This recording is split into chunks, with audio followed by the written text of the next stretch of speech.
What if a government broadband program worth more than $42 billion helped create one of the biggest business winners in America? The program was called BEAD. Its mission was simple: bring high-speed internet to millions of Americans who still don't have it. But after a major policy shift, critics argue the program may have helped strengthen Starlink's position in rural America. Here's how. In 2021, Congress approved the Broadband Equity, Access, and Deployment Program, better known as BEAD. The program allocated $42.45 billion to connect underserved and unserved communities across the country. Millions of Americans still lack reliable broadband access, especially in rural regions. The original vision focused heavily on fiber internet because fiber provides the fastest speeds, lowest latency, and the greatest long-term capacity. But there was a problem. Building fiber takes time.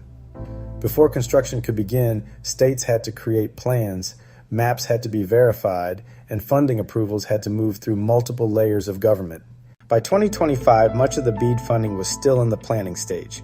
Then new policy changes reshaped the program, several requirements were removed, and the technology approach became more flexible. Most importantly, satellite broadband providers gained a stronger opportunity to compete for funding alongside traditional fiber deployments. Supporters argued these changes would speed up broadband expansion and reduce regulatory barriers. Critics argued the changes weakened incentives for long-term fiber infrastructure and created advantages for satellite providers such as Starlink. Starlink has become one of the most successful satellite internet services ever launched. Its biggest advantage is speed of deployment. Instead of laying miles of fiber cable, customers simply install a satellite terminal.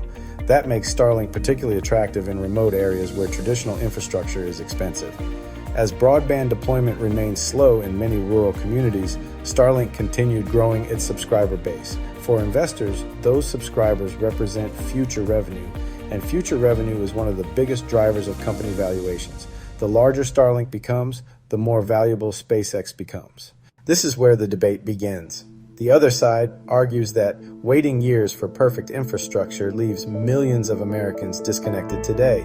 Critics respond that temporary solutions can delay permanent ones. America still has a broadband gap that needs to be closed. At its core, the BEAD debate isn't really about politics, it's about infrastructure. Who gets connected, how they get connected, and who benefits when billions of dollars are invested in building America's digital future. Whether fiber, satellite, or a combination of both ultimately wins, one question remains: what's the fastest and most effective way to connect every American? Let us know what you think in the comments.